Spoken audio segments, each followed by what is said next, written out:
it. And then you've got what I've been saying now way back in the 1990s. The idea is for this Third World War to involve Russia and China against the West. Yeah.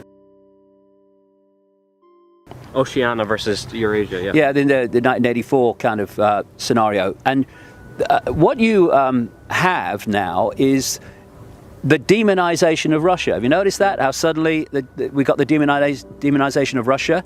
And what's opening up in the Ukraine, while all this is starting to go on in the Middle East, is another front against Russia.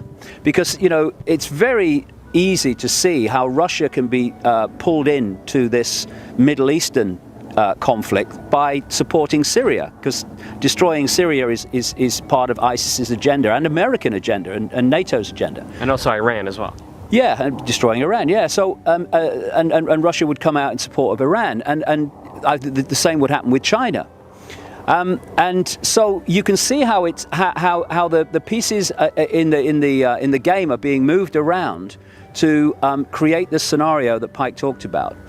And the idea is to basically bring everything to its knees, so that the world would have to be rebuilt in its structure and the way it operates, and that would be in the image of what they've been working towards all along: world government, world central bank, world army, world currency, centralized control of the planet.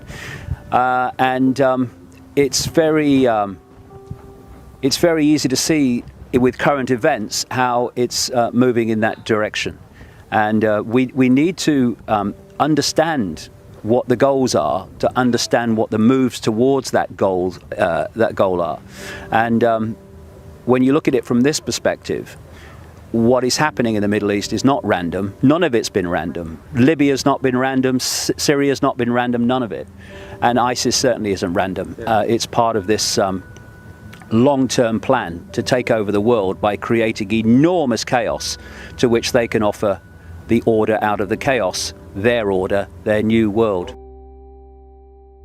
With all the bombs that they're dropping on them. Yeah, in fact, a close aide of President Putin, who has special responsibility for Ukraine, has actually said this week that the United States is preparing for a war against Russia through Ukraine, and that what they plan is to try to take Crimea back.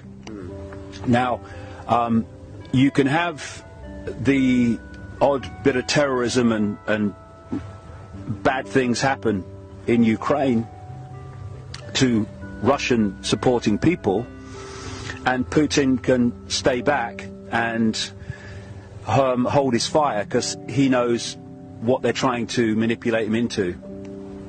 But if they try to take Crimea back, Putin's ego and Putin's pride will no way, I would strongly suspect, allow him just to let them do it. Exactly. And therefore, that if they try to take Crimea back, then what you're looking at is a war, or a calculated war against Russia. Yeah. And if you start a front against Russia on its borders, and then all this stuff going on in the Middle East, you are diluting Russia's impact on what's happening in the Middle East. Yeah. And it's all a setup.